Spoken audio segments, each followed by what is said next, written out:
Yan, hello po, magandang gabi, magandang umaga 'no, kung nasang panig tayo ng mundo, pero dito sa Pilipinas ay gabi na, ayan po 'no. Maraming salamat po sa mga nagpa-reading 'no, simula ng 2:00 ng madaling araw, oh 'di ba? Pinagbigyan natin si madam kasi yun lang yung oras niya talaga, hanggang kanina po 6:00, oh ayan. Salamat po sa inyo ha, maraming salamat po sa lahat ng nagpa-reading, ayan. At kung gusto niyo ng private reading sa 14 next Friday, kayo po'y magpa-reserve na ha. And unang card natin, meron tayo ditong Queen of Pentacles. Ayan.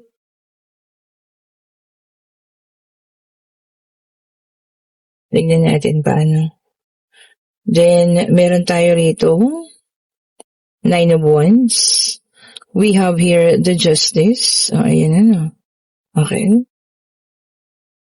Ano pa ba? Oh, eto muna. We have here the Nine of Swords. Ayan. And meron din tayo ritong the Hermit. Ayan.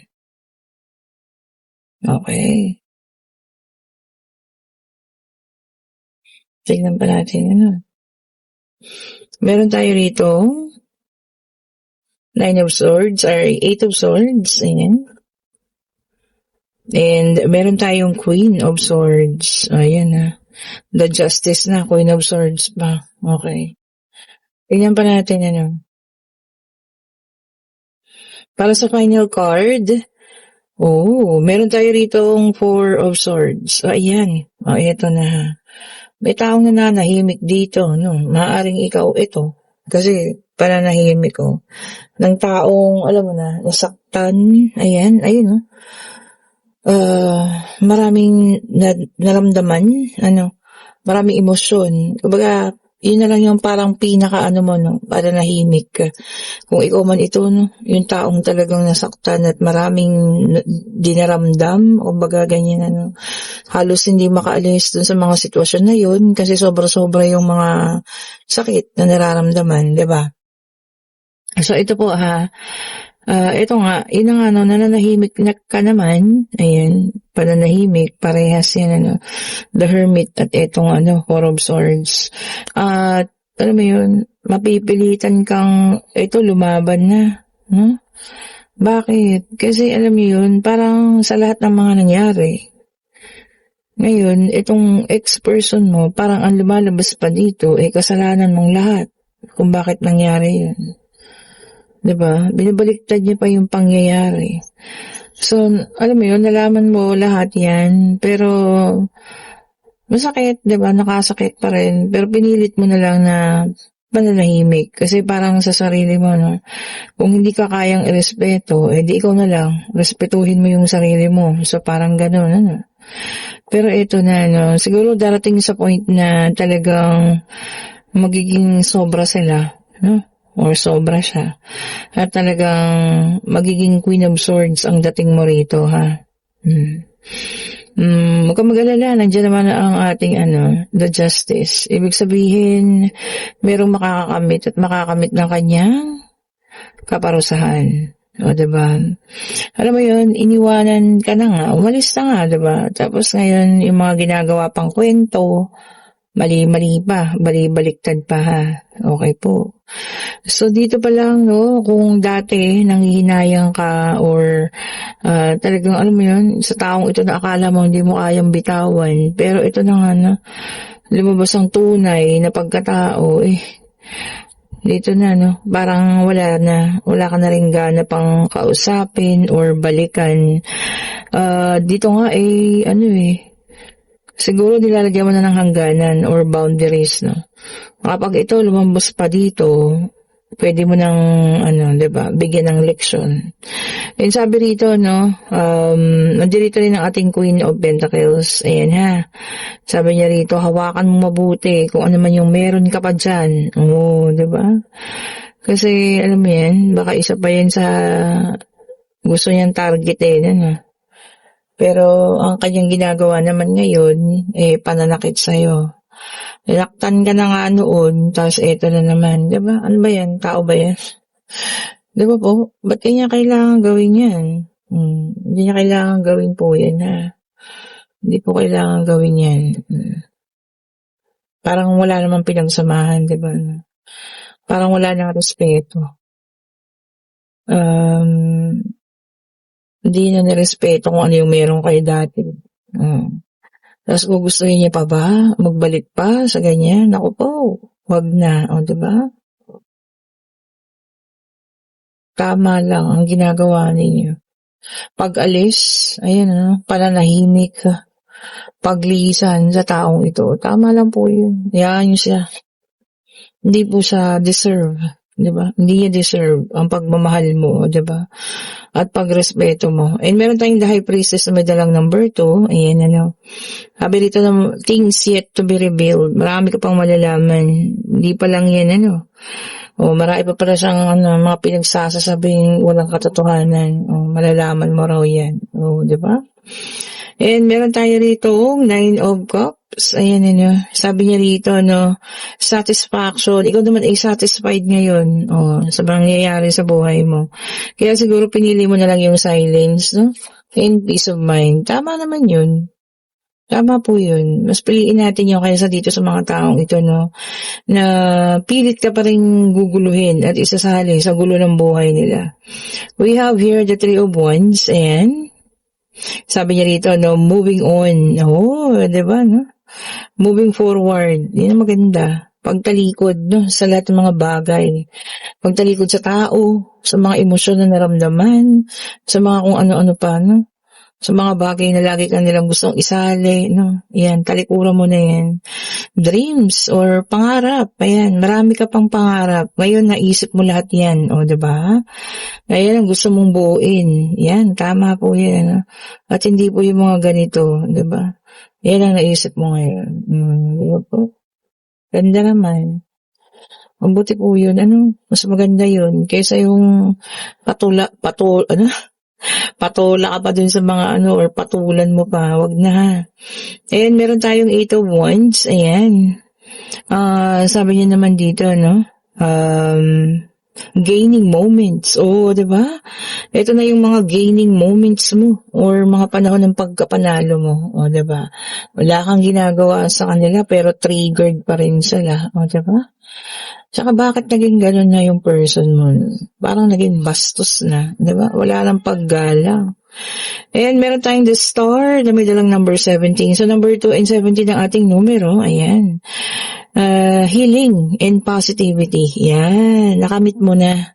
So, kaya yun. Hindi ka na pumapatol. Tama lang po yun. And, ang ating pangatlong card, ito na, Page of Swords. Ayan, tama naman, sabi ko kanina, naglagay ka na ng boundaries.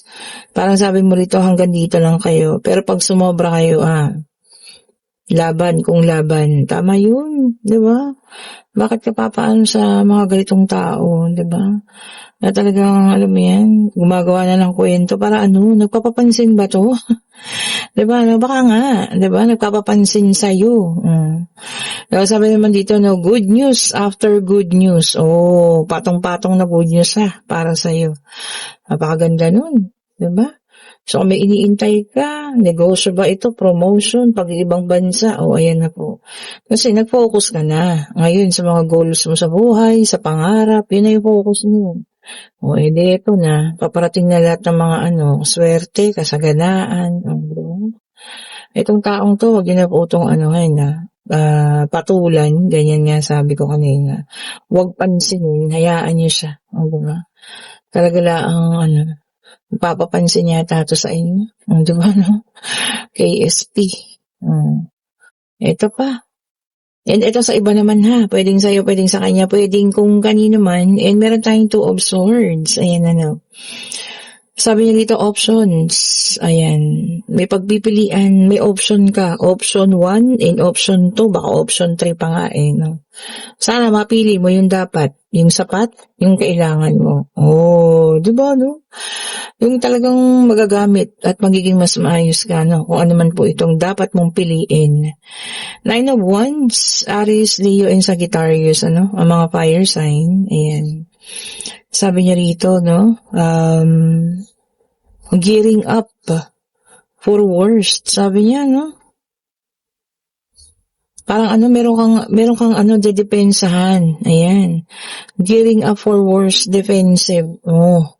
Sabi niya, no, so ano man ito, tao ba yan, bagay, na kailangan mong depensahan, siguro, mahalaga sa'yo yun, diba? Pwedeng prinsipyo mo, pero yung paniniwala mo.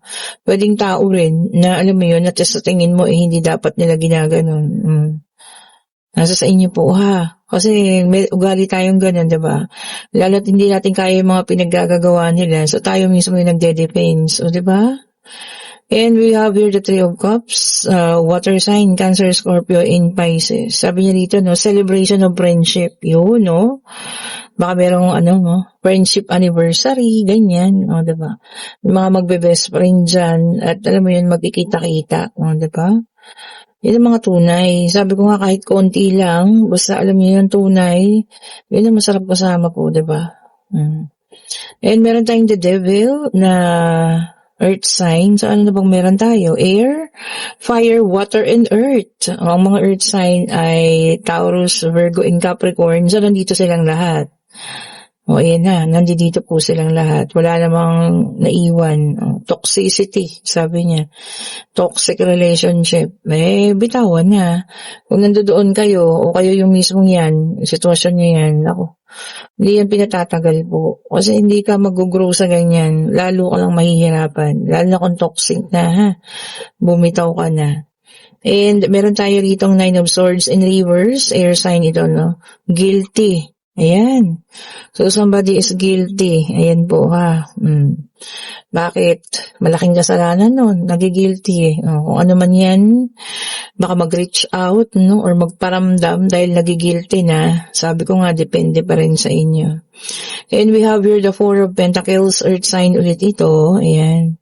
Sabi niya rito, no, save money. Sabi niya kasi rainy days are coming. Tama naman. Alam mo yun, kakambal ng tag-ulan, yung parang medyo mahirap, ha? At medyo mabigat. So, pagka ganito, tapos ghost month pa. Pagka ganito, siguro ang lang sa akin, lagi kayong magbaon ng dahon ng laurel, lagay niyo sa maliit na plastic, no? Tapos lagay niyo sa wallet ninyo or bulsa ninyo, ayan. Para medyo gumaan-gaan, diba? So, ayan ha, save money daw po for rainy days. Talagang tag-ulan naman, literal na, no? At alam niyo yan, tumataas din naman ang bilihin, o, diba? And ito na, ating pangatlong card. And meron tayong Page of Wands. Fire sign ulit ito, no? Sabi niya rito, news, messages, information, and excitement. O yan ha, may mga balitang magaganda na parating po para sa inyo. Nakaka-excite daw. O, di okay po, diba? Ibig sabihin mga positibong balita yan. O, diba? O, ito pa para sa ating final card. Ayun na siya, o. And meron tayo ritong Seven of Wands, fire sign ulit ito, no? Alam nyo, sabi niya rito, no? Holding your own. Ipaglalaban mo yung sayo. O, diba? Kung ano man itong ipaglalaban mo, no? Maaaring gamit mo, prinsipyo ba yan? Mahal mo, o, diba? Kung ikaw po inilalaban din, okay lang yan. Pero kung mag-isa ka na lang, yun ang mahirap, diba? Might as well tignan mo rin, baka naman ikaw na lang yung mag-isang lumalaban, siya hindi na. Baka maiwan ka, 'di ba? Or hayaan ka na lang. Okay po, ayan ha. O, kung nagugustuhan yung ating reading, pa-like, pa-share, pa-subscribe, and hit the notification bell para lagi kayong updated sa mga bagong videos na nare-release natin. At kung kayo yung nasa situational reading na talaga namang alam niyo yan, nagpapapansin or kung ano pa ba yung gusto niya, no? Bakit ganun? Mga kabaligtaran, yung mga kwento-kwento niya. Siguro sa ngayon, hayaan muna, pero maganda yung ginawa mo, may boundaries. Kumbaga may hangganan, yung mga ganyan, ano? Kasi pag sumobra na, pwede mo nang kasuhan, o, diba? Libel, o, diba? Ayun yun pwede mo nang gawing legal yan. Pambabastos na rin kasi. O eto na, kayo po yung magtanong na ha. Pag-ibig, pangyayari, financial, anong gusto niyo malaman? Kayo po yung magtanong na, eto na, ang kasagutan. And this is the Three of Pentacles, and yes po ang sagutan dito ha. Ayan. Sabi niya rito yung iba sa inyo, merong mga collaboration o teamwork. Baka kakailanganin ninyo sa trabaho yun, ano. Teamwork, paghingi ng tulong, paghingi ng gabay, kung mga senior man yan, o kung ano man po. Which is good, lalo na kung hindi pa natin alam yung isang bagay. Wala pong masamang magtanong, di ba? Tanungin natin kung paano yun, para alam niyo yun, magawa at magawa natin. O, di ba? Ayan po ha, at sa lahat ng may gusto ng ating mga bracelet, ayan, salamat sa mga umorder po ha.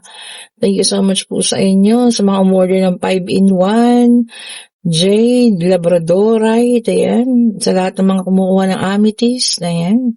Itong blue gold stone, ayan. Para sa ambisyon, para matupad, ayan. Mga citrine. Thank you so much po ulit. At sa lahat po ng nagpa-reading nga po ngayon, kaya medyo mababa yung boses natin, napagod na tayo. Medyo marami po. Salamat po sa inyo ha. Salamat sa inyong tiwala. At natutuwa ko lahat kayo satisfied, ano?